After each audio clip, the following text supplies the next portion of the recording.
Hey everybody, welcome back to the Vinyl Rewind podcast, and today I'm very excited because I have Tim from Rise Against. Thank you so much for being here. Hey, thanks for having me. Yeah. So before we are beginning. Let's do it. I have a small little confession. We actually met years ago, like 15 years ago, for the video of Hero of War. I'm the guy, like we met when I was getting makeup on me. Oh. In the white. And it's such like a full circle moment for me because I never got to see you guys live, and I was a big fan then, and I loved being a part of that shoot. Yeah, because it felt like it meant a lot, and it was fun to be in, even though it was a serious. Yeah, absolutely. Yeah, and I was at that creepy hospital, like somewhere. Well, yeah, I was talking to my friend who helped produce it, and the name of it was Loma. What is it? It's Linda Vista. Oh, okay. Which is funny because your label is Loma Vista. Yeah, right. Yeah, so we were reminiscing about that. You were like the main character. Yeah. Oh my gosh, dude, I can't believe that. That's crazy. This is really funny because we were just at K-Rock, the radio station, yesterday. Yeah. And there was somebody helping us with all the technicalities. And he was the character that was waterboarded in the video. Oh. This is just yesterday, by the way. That's such a small world. Right? Yeah. He was like, I don't know if you remember me, but, Hero of War video, do you remember that? I was like, yeah, of course. He was like, I was like, oh my God. I remember watching that scene too, that poor guy, because they were trying to really simulate waterboarding, Yeah. And he wasn't even like an actor or an extra. He actually worked on the production crew. Right, I remember, yeah. And they sort of just kind of roped him into it. So I was like, wait, you were the guy? He was like, I was the guy. I was like, so this is so funny that I'm now running into two people from the Hero of War. It's such a... what a heavy video. Like, the song was like loosely based on a real story that I heard from a soldier that had come back from the war and had all these, conflicts and existential crisis type stuff. And so doing that video was like, whoa, it was like heavy. Yeah. And Nicole Ehrlich creative produced it. So it was, that's crazy, dude. Yeah, I totally recognize you. Yeah, absolutely. Yeah, small world. I remember that waterboarding scene was very kind of uncomfortable for me. Oh, yeah. Because it's like, I knew we weren't going to use the audio, but like you run out of like insults after a while, and like it's hard to be angry because they just kept the tape rolling with like no direction, and it was just like... That's the part of like Hollywood that I don't think I could ever wrap my head around, or like how people when you really have to play a villain and like an evil character, and then have to say these things and do these things, you know what I mean? And God bless them for doing it. It creates art, creates film. We learn from it. We have questions about it. Yeah. But like in that moment of creation, like holy shit, like how heavy is that? I know. Yeah. Mm-hmm. Yeah. And I think you guys ended up using that. You would project that video on tour. We did. You're right. Yeah. We took ourselves out of it. So we were just like putting pictures of ourselves in it, but all the footage of like you. Oh, yeah. And like, that's so, so we brought you on tour with us. Yeah. We cast you to thousands. Yeah. No, because I would sometimes do live streams, and people would be like, hey, are you in that video, the Hero of War video? I was like, yeah. That's crazy, dude. Yeah, that was like when I first got to LA. It's interesting, that song, I don't know if you'd be aware of it or not. It was, while it performed modestly here, like in America, it got a lot of wings, like in Canada, and the song became like a top 10 hit in Sweden. So you may be recognizable across like Stockholm, and like when you walk around there, they might stop you. Who knows? Crazy. But it was definitely... Radio in the States were hesitant to deal with the subject matter, but outside of the States, like Canada, Europe, like they had no issues with it at all. And so it became a more popular song overseas, and probably one of our more popular songs if we were to go play a festival, in the middle of Germany somewhere or something. Right.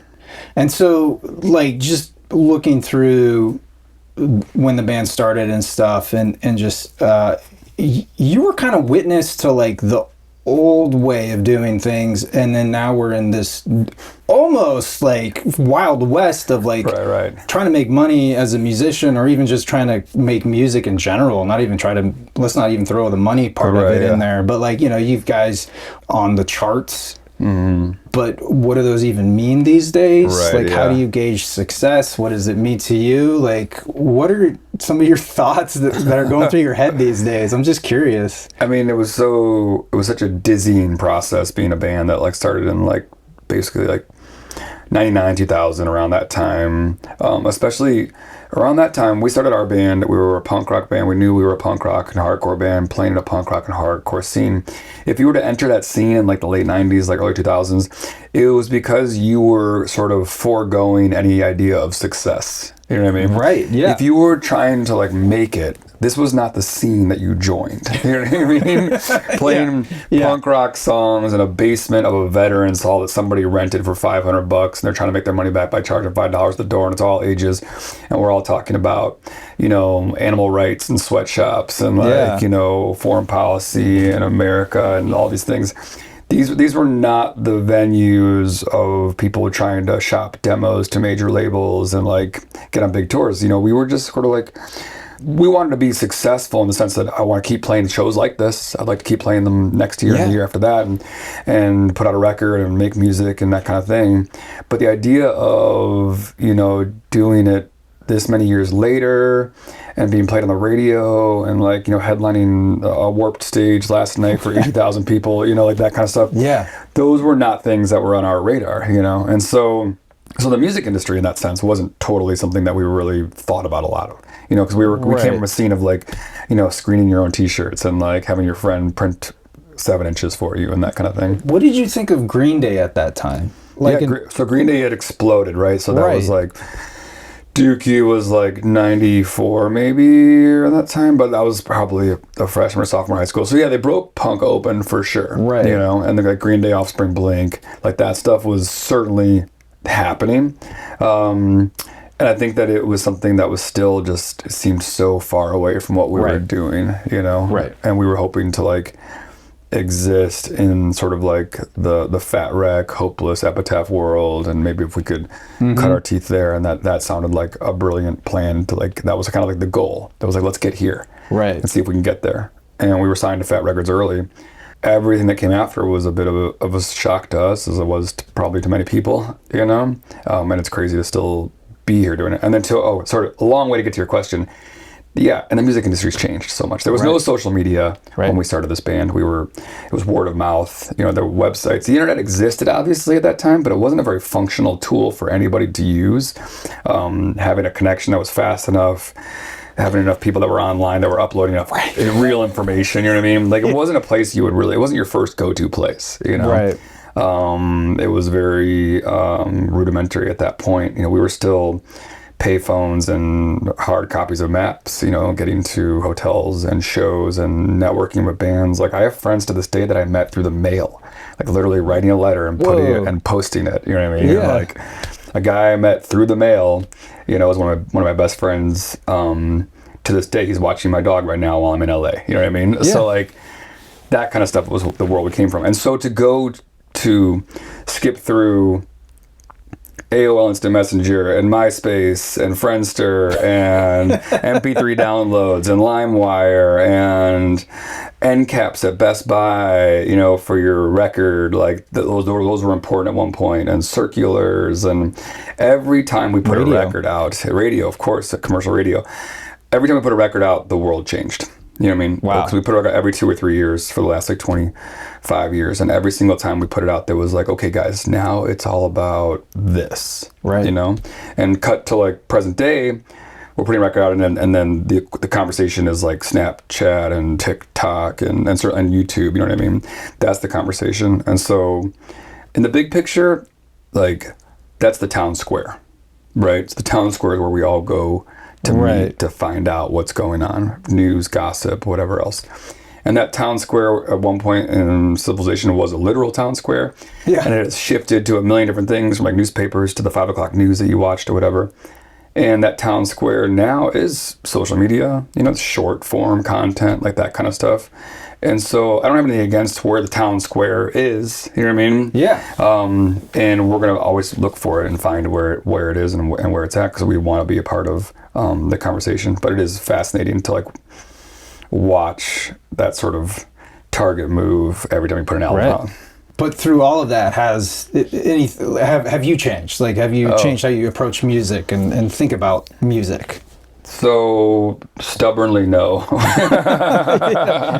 I'm sure somebody could say like, you guys should do this and you guys should do this, and we're pretty like, we're a little bit Luddite and we're a little bit like just old school guys who want to put out albums and do things the same way, which I think, you know, is what we know. It's authentic to who we are. Yeah. And you're not going to watch us do something that makes us feel uncomfortable. And nothing against bands that like really get out there and do like edgier things to like get their music out there.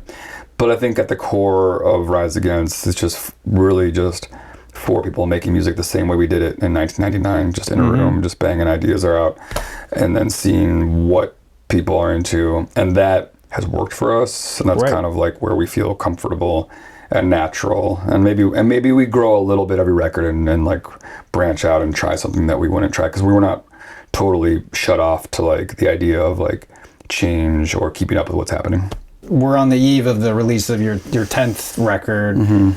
Like you mentioned earlier, it's like been 25 years or more, really. What does all of that mean for you? Like, how are you feeling? It's crazy. Like, I didn't count the records until 10 came up. Like, 10's a number. Like, it's like, whoa, 10. Yeah. Like, we put 10 out. Like, there's a lot of albums that, like, of bands that you have in this room of artists that never made it to 10 records. You know what I mean? Sure. And so a lot of my favorite artists never made it to 10 records. And so simply making it to 10 records is incredible. Having a career this long is incredible. Having people who jumped on our train at a young age, or people who jumped on it somewhere in the middle, or people who just jumped on it last weekend, you know, Warped Tour kind of thing, you know, like that's kind of, it's crazy to like, to still be doing it, and people are still responding to it. It's something that we never really anticipated happening. And it's also, it's a fun time to be in this band, because I feel like we've accomplished so many things. We've ticked a lot of boxes that we were after. And now it's a little bit of like icing on the cake. We're just like out here having fun and being really appreciative that people still like what we do. And we still want to be part of art as resistance that's trying to affect change, you know, and awareness, and and not only get a message out there, but also show other artists that this is what music with a message can look like or sound like, or this is what it can do. Yeah, I've been listening to the album on a preview link, and I'm gonna get the title wrong, but it's the Gold. Oh, the Gold Long Gone. Gold Long Gone. Yeah. That was the first track that really like lyrically jumped out at me. Oh, okay, cool. Okay, and that's a big deal for me, because lyrics they always come secondary when I listen to something new, especially. It's always the music first. I hear the music, I feel the music, and then it's like, oh, let's investigate what this song's really about. I know that it's probably not the best way to do it, but great, yeah. But immediately, it was almost immediate. I was like, oh gosh, like, and that I don't know if it's the chorus line, if that's the proper term, but like digging in our minds. I'm butchering your lyrics here, but digging in the minds for gold long gone. Right. But I love the double meaning of that. Yeah. And I think there's another point in the song where you say something about like what the hell's going on here. Yeah. And it's just like, thank you. Like, that's how I feel so much, like waking up. Right. It's like I don't even want to look at social media sometimes. It's just like, ugh. That's kind of where the song came from. It was like, sometimes the simplest way to say something, you know, tell me what the hell is going on, you know, that kind of thing. And then digging in the minds, you know, like just sort of talking about like the American dream that we've asked everyone to work hard for. Yeah. And then when they do, is it still there? Does it still exist? You know what I mean? Like, yeah. Have we been overpromised something? You know what I mean? And like that image of just somebody like chipping away at the rock, but somewhere someone knows like there's no gold in that mine, and you can chip away all you want, but it's been gone. Someone else has it. Oh yeah. I mean, just in my personal life, I've been feeling that a lot lately. Just like, I mean, any creative industry is very difficult to. Oh yeah. I mean, let's not even go trying to make a living at it. Just like trying to, you know, have any sort of success in it. It's absolutely. just it's very difficult. Yeah. We touched on just acting. That's the world I'm coming from. You know, it really does not reward hard work. you know, and it's not even so much about talent, you know, it's about like, you know, it's luck, it's who you know, it's your connections, it's what you've done in the past, it's your social media, but you know, so many things, and we don't need to get in all that, but just, I know what you mean. You know, I'm at a stage in life where like, you know, there's some change happening, and I'm getting older, and it's just like, yeah, like I really feel that. I really, really, really feel that. And, you know, just, you know, thank you for writing that. Thank you for making that song and putting it so eloquently to music, you know. It's cool that it gets listened to. That's cool. Yeah. So did you think about this being the 10th record when you went into the studio, or even just started I don't know what the word is, pre-production on an album? Yeah. That's right. That's the right word. Absolutely. When you were thinking about, let's start working on the next one, was it a 10th, or was it just like the next one? You know, I was aware of it being 10. You know, we had just finished our previous record, Nowhere Generation, which happened over like the pandemic and COVID, like a lot of people's albums. And it was just kind of a long, drawn out process. You know, it was different than we thought it was going to be. We actually finished the record before COVID, and then we just kind of sat on it. You know, there were kind of two schools of thought. One was like, was like, put music out because everyone's just sitting around to listen to it. You know, I think that was a valid school of thought. And the other school of thought was like, no, hold on to it till you can really, you know, do interviews like this. You know what I mean? And like get people out and like, and play it live, and so people know that it's happening. And we held on to it and just waited until the world slowly opened up. And as everyone knows, like live music was one of the first things to go, one of the last things to come back. Right. So it was a bit tricky. But it felt really good. The record, that felt good. I was really proud of what we made. And then getting off that tour and going back to start to think about the next chapter of the band, it did feel like we had like free reign to kind of do whatever we want, you know? Something about it being like that 10th record. And that said, we always have free reign, you know what I mean? Like we always walk into it.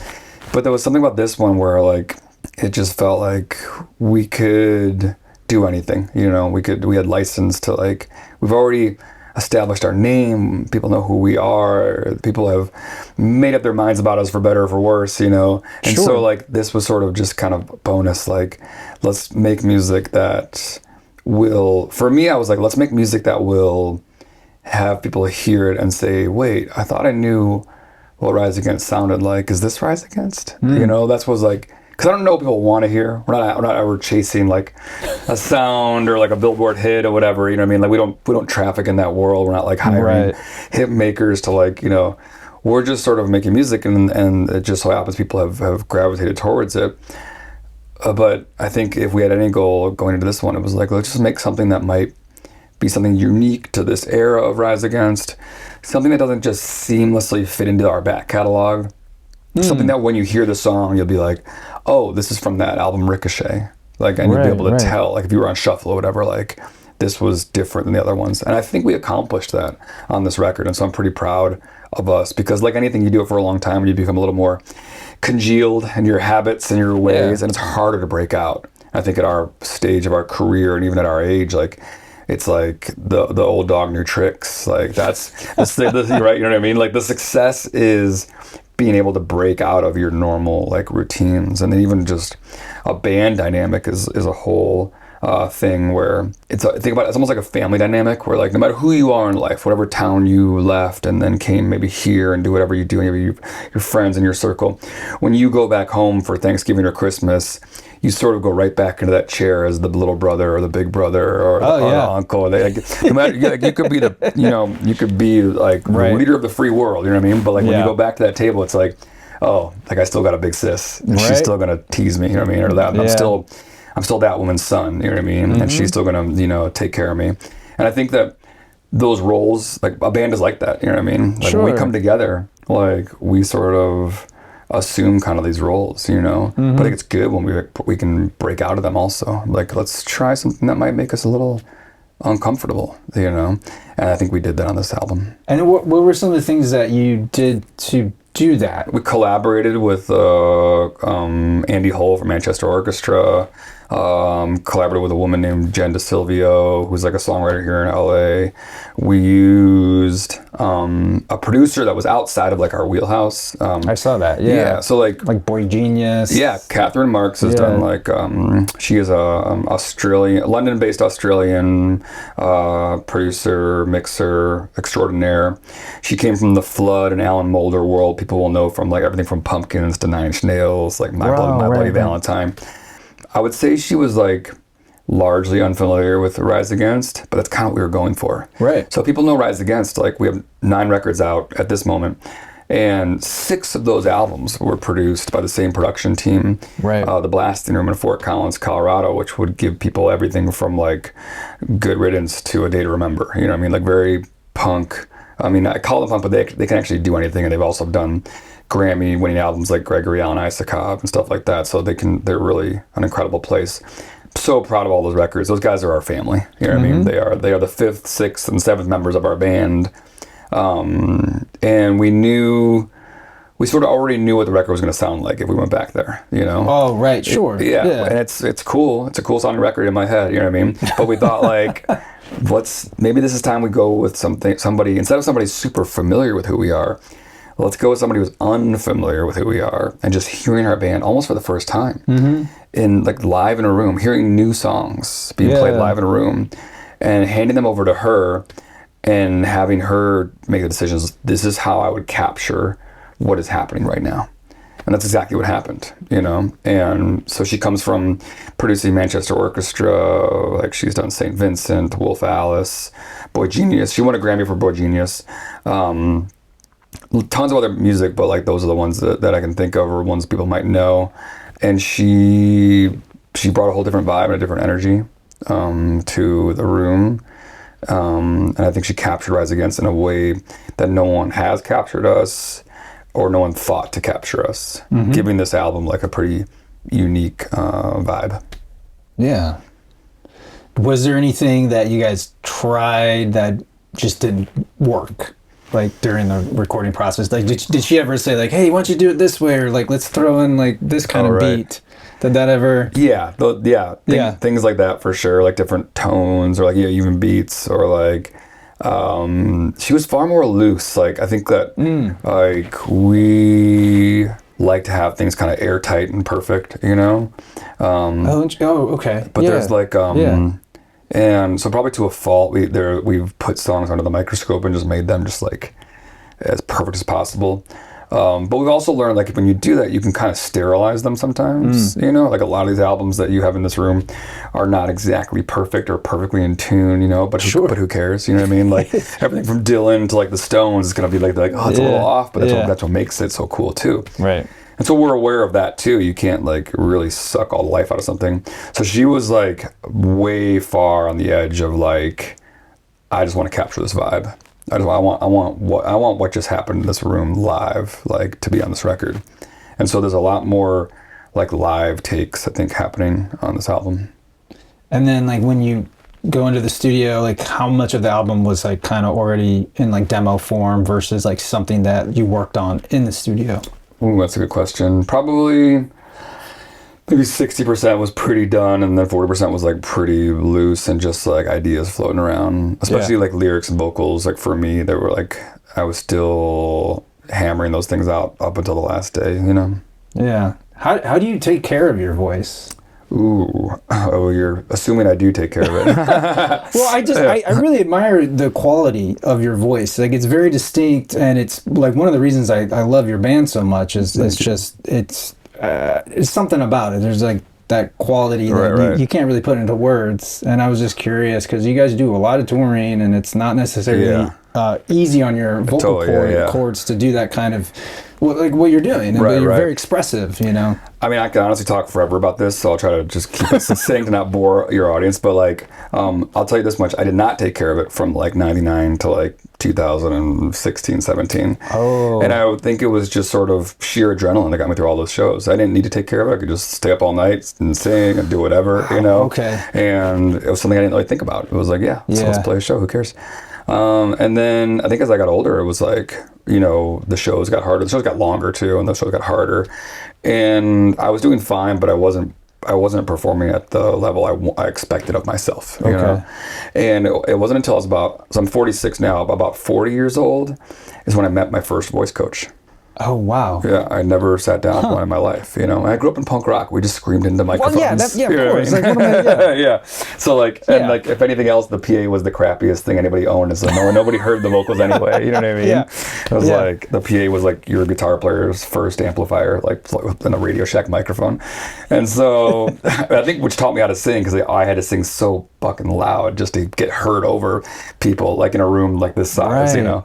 But, I met my first voice coach, a guy named Davin Youngs in Chicago, and maybe 6 years ago. And then to put it simply, changed my life. Like, showed me what I was doing right and wrong. And like, I hated him because he was like messing with the engine to my car. You know what I mean? Oh, right, of course. I was like, no, I need this. I need this. You got to take it apart. Don't take my car apart. Like, I might need it this weekend, you know? And then I loved him. Because after a couple of years, I was like, oh yeah, what you're saying makes a ton of sense. And so now I'm in a whole different place, like physically and mentally, to be honest. I'm a lot more confident on stage. That's awesome. And I'm glad I did it. Because I wasn't going to be able to just cruise out there, you know, and do a 90-minute set on pure youthful exuberance and adrenaline the rest of my life. You know what I mean? Sure. Like, and I'm just glad I didn't do anything like irreversible before I met him, you know? So do you go back and listen to your old self and then you pick up on things that you're doing? You're like, you dummy. Totally. Yeah, absolutely. Those are things I wish I could totally do differently. Right. I can't watch like live stuff from back then. I think it was fine, but I was like, now I'm much more happy with where I'm at. Yeah. Now, did you, growing up, was there much music instruction and stuff, or did you like grow up singing in something, or like how did you get into music? So I will tell you that I did not grow up in a musical family. There were not records in my family. There was not music being played in the house. It wasn't for any reason. My parents just weren't they weren't anti-music. You know what I mean? Right. There are those people. Yeah. Like, I don't know how they live, but they are. Right, yeah. They just weren't way into music. And they didn't like talk about it that much. In fact, my mom just told me this weekend that she was really into the Mamas and the Papas. Like, and I was like, I never even heard you talk about music, Mom. You know what I mean? Like, you know, we had, I'll tell you this much. I grew up in a house, we had like 3 records that were in the house. Probably cassettes that were on the station wagon on road trips. It was Don McLean's like American Pie, like that whole album. Yeah. Yep, I know all the words to that entire album, not just American Pie, but every song. Kenny Rogers' Greatest Hits, also a great record. And Bill Cosby himself, like the comedy. Wow, you know, like all his comedy bits. And if we were on road trips, that's what we played like over and over and over and over. So like those whole things memorized. And then I had older sisters who got into like Tears for Fears and Depeche Mode and that kind of stuff, and that was the first time I heard that music. And they eventually got into heavy metal, and then I think it was how could you not at that time? Right, yeah. This was like this was like the late '80s, like it was everywhere. Those were the top of the charts things. I gravitated towards the heavier stuff, the heavy metal, like, you know, Guns N' Roses, Motley Crue, you know, but I liked Skid Row, I liked Bon Jovi, like all those things. And then probably as I was getting like 13 around, then that's when you start meeting like older kids, or your friends have an older sister and she's got access to like cool music, and that's when I found punk, you know. And it was like Chicago had a band called Peg Boy, and Naked Ray Gun, and then got into like Minor Threat, Black Flag, Descendants, you know, kind of the Mount Rushmore of like punk rock stuff, Ramones, Jawbreaker. Did I say Jawbreaker already? Anyway, like a lot of mixtapes floating around, you know what I mean? And then that's the stuff I really just sort of resonated with. Like hearing Minor Threat, like, and I had a cassette with Minor Threat on it that was dubbed on it. It felt like contraband. You know what I mean? It felt dangerous. Yeah. It felt like something I shouldn't have, or maybe I shouldn't be listening to. Right. And it made it all the more attractive, you know? And then it was so raw. Because I was used to hearing super polished Guns N' Roses and Metallica records, you know what I mean, that kind of stuff. To hear this thing that was so raw and edgy, like, it just immediately resonated with me. And then I was also a kid who I never got into like a drinking or party culture, and like that was before I even knew what straight edge was. And so to learn about like Minor Threat was like, oh, like these guys also didn't identify with this culture, and they even like sang about it. It made me feel like less of a freak. You know what I mean? And people were calling me straight edge before I knew what the word meant. You know, Right. I was just like the one friend in the room that was like, I don't want any of that. You know, Right. But it sort of emboldened my choice. Like it was like, okay, I'm not the only one out here. You know, Right. It made me feel less alone. Yeah, I distinctly remember going to my first hardcore show at someone's backyard. It's not even the backyard. We were hanging out in the backyard. They were inside the house. Yeah.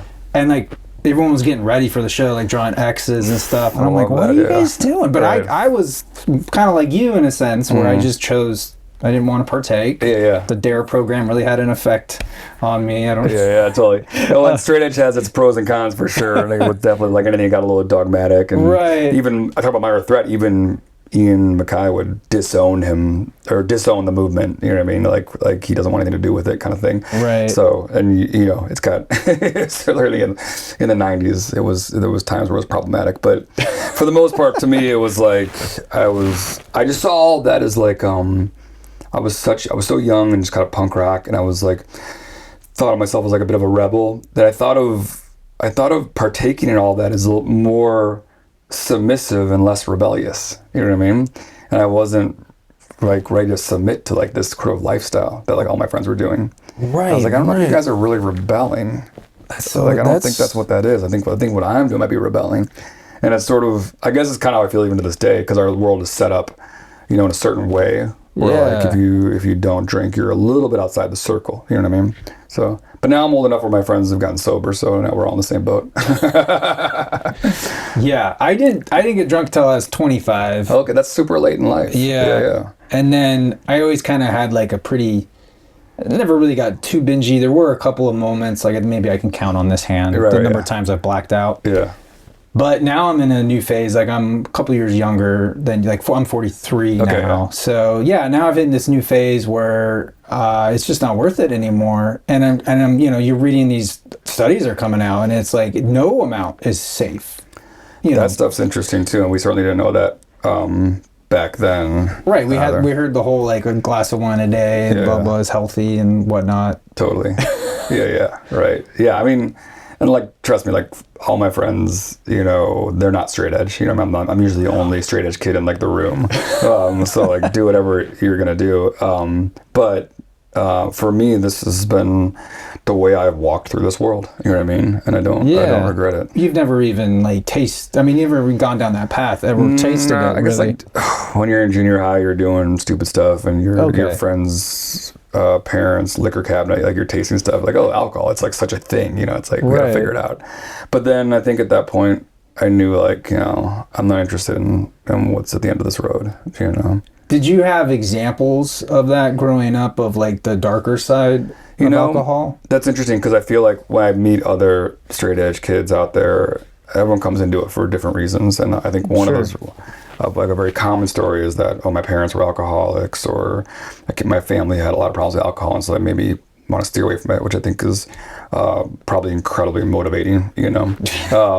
For me, it was not that. There was not a lot of drinking in I've only seen my dad drunk like a handful of times. Their mom didn't drink, you know. Sure. And so that wasn't it. It was honestly, I saw it as far more of a political decision. Mm-hmm. You know what I mean? To not be, I just like I was in high school and I hated like, you know, jock culture, and I hated like frat culture and that kind of stuff.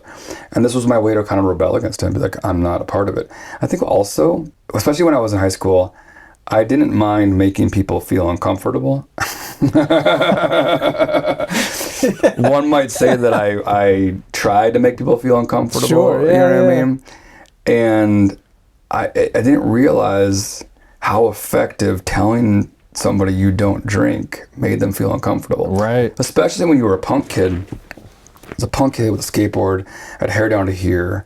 You know what I mean? Like, I think my peers, I think they would pretty much have typecast me as just a total burnout.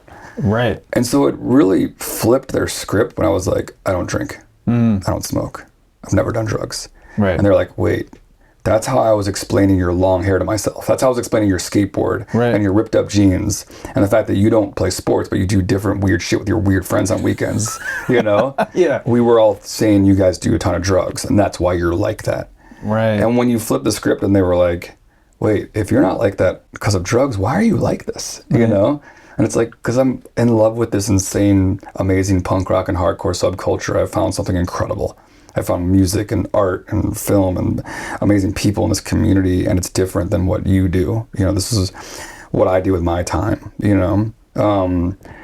You could see that making people uncomfortable sometimes. You know what I mean? Yeah. Because people would like to, especially anybody who ever got into punk rock or hardcore, or felt like a freak at their high school. You've been dismissed by your peers. You've been dismissed by your teachers. You felt that dismissal. You know what I mean? And they feel like they can peg you. They feel like they know you. And then so you tell them something like that, and they're like, it was like, wait a minute, what's going on with this kid? Yeah. You know? Yeah. No, I mean, I was never quite, I didn't have your experience, but like I had friends that were in a similar boat, and I could see that happening to them, and I was kind of like almost stuck between two worlds in a way. Yeah. Even to this day as an adult, like we tell someone that, you know, I don't drink, I haven't eaten meat since 1997. Yeah. And people are like, wait, is this like a religious thing? What's happening right now? And it's like, no, I just, this is not something like this was never mandatory. You know what I mean? And I just opted out. You know? Right. And I don't, and sometimes people are like, oh, I wish I had that discipline or whatever. I wish I had the restraint that you have. And I see it as neither one of those things, by the way. Like, because discipline means like you're craving it. Yeah. And you're saying no to it. Like, I don't crave it. I'm not saying no to it. Like, if you put a plate of brownies on this table and like, and told me I can't eat it, that would require discipline from me. You know what I mean? Yeah. But it's not something that I ever, you know, really took part in. But I also think that it's a decision that anybody can make or not make or change their mind tomorrow. Because I feel like I've met people who feel like, or maybe they feel trapped into this decision. Like, I've now told you I don't drink. So when I walk out of here, do I feel pressure to be the guy that said he doesn't drink on your YouTube channel for the rest of my life? Because if I don't, I'm lying. It's like, no, I could wake up tomorrow and decide, I want to change my life. That's my right to do that. I have friends who've done that. They've woken up at 45 and said, you know what, that was cool. Served me well. You know what I mean? And now I want to, you know, have wine at dinner. I want to go get drunk, or I want to get crazy. You know what I mean? I want to really do it all, you know. That's fine. You know what I mean? It's valid. I think it's a decision that you make every day. You're allowed to change your mind, and you should never feel locked into that decision either. Right, because every day you're kind of a new person, right? In a sense. In a sense, yeah, absolutely. It's like we all should be evolving. So like I like to think that I'm not this person who like is locked into this decision I made at like, you know, 17. You know, like it's something that it should serve you and serve the rest of your life, whatever decision it is that you make. If that makes sense. Yeah. And going back on like the craving thing, like do products like Impossible Burger or the fake chicken nuggets, do those things appeal to you? Or is it just kind of gross because it's like you don't even want that meat taste? I think that, like, well, this is a layered question. Like, those things exist because we were all socialized to eat protein in that form. Right. So, like, if you're like me, I grew up on hot dogs and burgers. I'm from Chicago. You know, I grew up at McDonald's and whatever else. You know, it's like in the Midwest. Yeah. You know what I mean? And if you're like me, like that's what we ate. So that's how I've been socialized to this day, how to see what my lunch will look like later today, you know? Right. It's funny though, because I have kids who are now like 17 and 21 and they grew up not eating meat. They don't crave those things the same way. They don't crave like protein in that form, in that way. Because I'll be like, eating a fake chicken, whatever, like, oh my God, this tastes just like chicken, try this. And they'll remind me, Dad, I've never had chicken. I've never eaten it. I don't sort of have any sort of nostalgia for it the way you do. Right, you know, I'm like, oh yeah. So to a younger generation, that might be different. But to this generation now, and especially living in a world where we need to be eating less meat just for the environment's sake, if not for the animal's sake, I think it's good that we are finding ways to create plant-based alternatives to the food that we are socialized to eat, whether it's hot dogs, burgers, whatever else. Maybe we'll evolve into a world where people no longer crave it in that form, you know what I mean, and they can do whatever. But plant-based is something that we should be doing, to be doing things like saving water, saving resources, saving the environment. It's really one of the most effective things you can do if you care about climate change and you care about, you know, the weather patterns that we're all experiencing nowadays. And so I don't think the world needs to go vegan tomorrow, but like the world should think about like making one of their meals a day plant-based. You know, I think it's going to be a real reality in the future. And so I think innovative companies that are finding ways to create healthy food, like I think that's a good idea. And anybody who ever tells me like, man, I don't know what's in that veggie hot dog. It's like, well, then tell me what's in a real hot dog first. Seriously. You know, like, come on. Yeah. I did have my first Gene and Jude's experience. Oh, so you've been to Chicago. Yeah. Well, yeah, my girls grew up there. And, okay. Yeah, near Logan Square. Okay, yeah. Her family still has a place there. Absolutely. And I tried Pequods. Oh, yeah. Oh, you're getting deep cuts then, yeah. Yeah, and then I tried it with the... I'm gonna say it wrong. The Giardinera. Yeah, that was a little too much for my pasty self. I love Giardinera.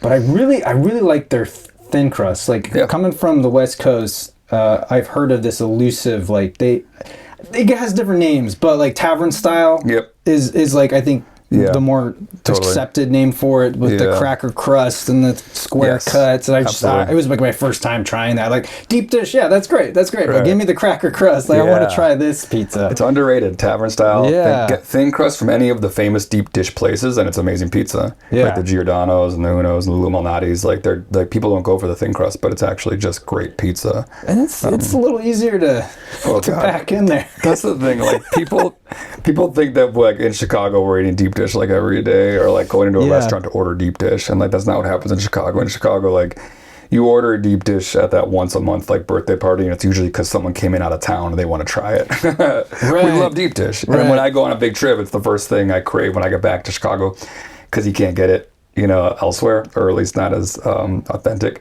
Yeah, pizza's a little bit of a religion in Chicago, but that's great you got to Pequot's because that's so different than the other like the big three out there. Right, you know? I'll probably hit up the other ones on next trips. It's all good. And I love New York pizza, you know what I mean? And I love traditional Italian pizza. You know, like it's not like one or the other to me. It's like, no, give me it all, you know. Places like Gene and Jude's, growing up, my dad would take me and my brother to all the different hot dog joints around Chicago. It was like almost like field trips. Like, okay, now we're gonna try this place. Now we're gonna try Custard's Last Stand, and now we're gonna try here. And like, just it was a lot of fun. And so, like, speaking of like nostalgia to food, I crave a Chicago style hot dog. Yeah, you know what I mean, in ways that my kids never will. You know what I mean?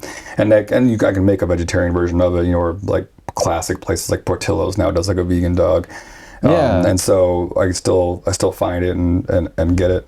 What sort of things are they like? I mean, I know they're still young, so they're not necessarily nostalgic, but like what kind of their favorite dishes? Oh, food-wise? Yeah. Oh, they're both so different. Okay. Yeah. Like one's like more like mac and cheese and pizza, and one's like loves Indian food. Yeah. You know, that kind of thing. So okay. Yeah. Yeah. Then that's something I got into later in life, Indian food. But so it's I was really the same way good. too, because after, especially going vegetarian, but growing up in like a meat and potatoes family. Sure. Yeah. And this was in the 90s, so like vegetarian is now so easy. You can walk into anywhere. You don't even need to think about it, especially here on the West Coast and here in LA. But back in the day, it was a little bit trickier. It required a little more effort to figure out, like, wait, so what are we going to eat? You had to order a bunch of sides. Really. Yeah, right, exactly. So it was all a little bit different. Yeah. On that note, it is about lunchtime. Yes, and I know we got to wrap things up, and I'll let you go. But thank you so much for hanging out. Well, it was Tim. great to run into you too. Like, oh my gosh, how crazy! I know, dude. I love that. And just yesterday, the waterboarding guy. So yeah. Full circle we'll moment. Have to get here. a picture and everything. So. We definitely will. Yeah. But thank you again. Best of all the success with the latest release. Thank you. So cool. All right. Awesome. Yep. Thank you, sir. Thank you. All right, everybody. Thank you so much for watching. I'm your Vinyl Geek, and I'll catch you on the flip side.